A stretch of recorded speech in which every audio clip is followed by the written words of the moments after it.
over the past several years, the Chinese economy has been growing, the wages have been increasing, and China has not sufficiently moved up the value chain of manufacturing. They're still doing a lot of low-end, labor-intensive manufacturing. And while it's all well and good that the Chinese government has made statements and declarations, we will be out of low-end manufacturing by such and such a date, and we will move up the value chain. It's wonderful that you say these things and you sign it, you stamp it, you announce it on TV, but that doesn't necessarily make it happen, and it didn't happen. So China still has a lot of low-end manufacturing going on, which is labor-intensive.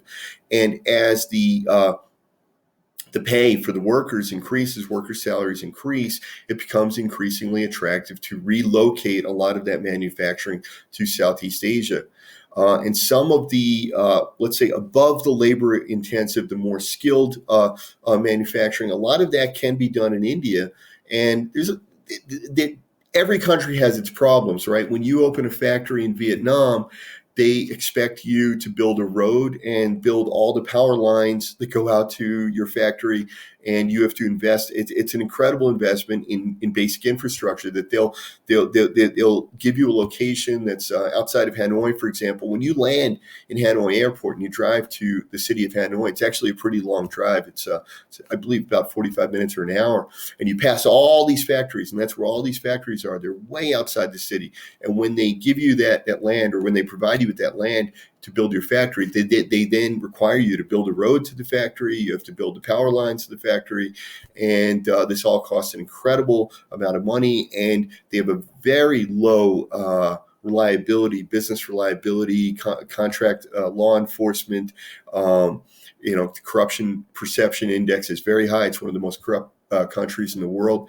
And so you could, or you're certainly concerned, you're going to build your factory, you build the road, build the power lines, build all these things, and then they scam you or cheat you out of your contract and you lose your factory.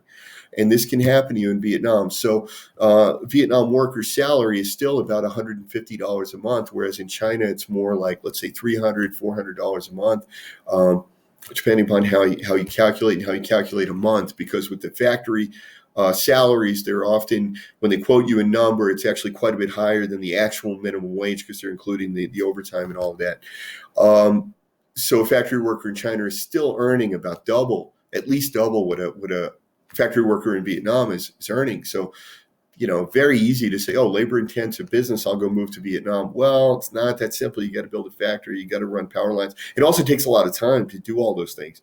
So if you think the coronavirus is only going to take a month or 2 months or 3 months, it may be cheaper just to remain closed for those 2 or 3 months. And I'm not giving advice. I'm explaining what many companies will be doing. Some companies will say, you know what, it's cheaper for me to remain closed.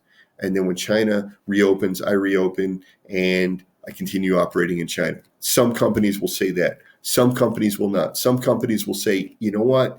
It's already a pain in the neck to manufacture in China. I was already thinking of moving. This coronavirus thing pushes me over the edge. Or if I'm anticipating losing 3 months of revenue because of coronavirus, well, 3 months of revenue is enough money to justify moving to Vietnam and setting up my factory there. And I'm saying Vietnam. Maybe Indonesia is offering a better deal. Maybe India is offering a better deal. Maybe Burma. All right. So there's a lot of options. There's a lot of places that factories can move now, and some have. A lot of the garment factories have moved to Cambodia. A lot have moved to Indonesia. Some are trying to move to Burma. Burma, there's apparently still a lot of issues with infrastructure, like power outages and poor internet coverage and things like that. But the point being that all these things, this move, we can quantify what it costs to move there. And there would be economists working with that factory that would say, okay, we've calculated that a move to Vietnam will cost X. And if the coronavirus is going to cost X plus 1, it might be time to go ahead and move to Vietnam. Or it might be time to go ahead and move to Indonesia. And so there's a lot of companies that have been on the fence. A lot of companies have been moving. And then the trade war is another issue that Vietnam, Thailand, some countries in Southeast Asia already have special arrangements with the United States. And they're either shipping tariff-free or with very low tariffs from those countries to the United States. so they can save on the tariff by manufacturing in Thailand or Vietnam. So, if the tariff difference is 9 or 10%, and then you add to that labor cost is double, and then you add to that 2 or 3 months that your factory is closed and you're not getting revenues because of the coronavirus. You add all that together and you go, you know what? I'll move to Indonesia and I'll pay the extra money that it costs to ship things by sea, because Indonesia's an archipelago, and so you can't ship by land. You know what? But maybe the shipping cost is absorbed by all these other costs. So there are companies on the fence that certainly will move. And there are companies that for them, this will be the last straw and they're just going to move. There's other companies that are going to move for other reasons. The trade war is a big one. And now that the United States Congress is passing human rights and democracy bills related to Hong Kong, related to Xinjiang, related to Tibet. And if China doesn't meet certain standards of improvement there, then we're going to bring sanctions against those particular provinces.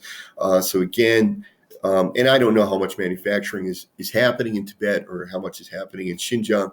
But the point being that the business climate in China was already unwelcoming, already difficult, and now it's becoming more difficult. So I would assume that we will see more companies leaving China. I don't know that it's certainly not enough. I don't believe that there will be any kind of China economic apocalypse.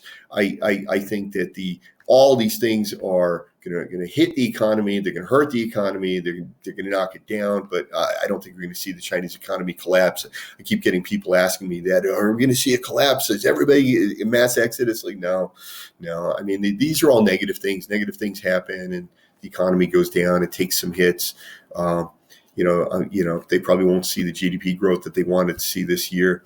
And it's going to be a benefit ultimately for Vietnam and for Thailand and for Indonesia and some of our allies in Southeast Asia.